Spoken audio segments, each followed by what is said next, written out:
আজকে আমি মেটাবলিজম চ্যাপ্টারটা পড়তে বসেছি এবং আমার এখানে আমার নাস্তা আছে।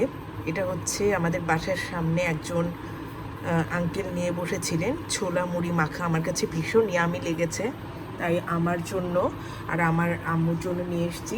আর খুবই পেঁয়াজ দিয়ে খেতে ইচ্ছে করছিল, তখন ফ্রিজ খুলে ভাগ্য ভালো ছিল, দেখলাম যে একটা আস্ত পেঁয়াজই চামড়া ছাড়ানো আছে, তাই ওটাই সঙ্গে নিয়ে এসেছি। এখন হচ্ছে আমি আমার ফুডটা এনজয় করব। তো আজকে কোচিংয়ে সুন্দর মতো খুব সুন্দর করে ভাইয়া ক্লাসটা নিয়েছেন। যে মেন্টর ছিলেন আমাদের, ওই মেন্টর ভাইয়া খুবই সুন্দর করে ক্লাসটা নিয়েছেন।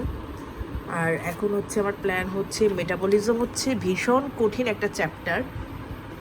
মেডিকেল স্টুডেন্ট বা পোস্ট গ্র্যাজুয়েশন যারা করবেন সামনে, সবার জন্যই এটা ভীষণ কঠিন।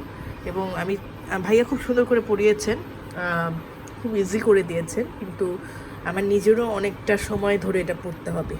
জব, তারপর হচ্ছে বাচ্চা, সব ম্যানেজ করে আসলে পড়াশোনা করা খুবই কঠিন, তবু আমি চেষ্টা চালিয়ে যাচ্ছি।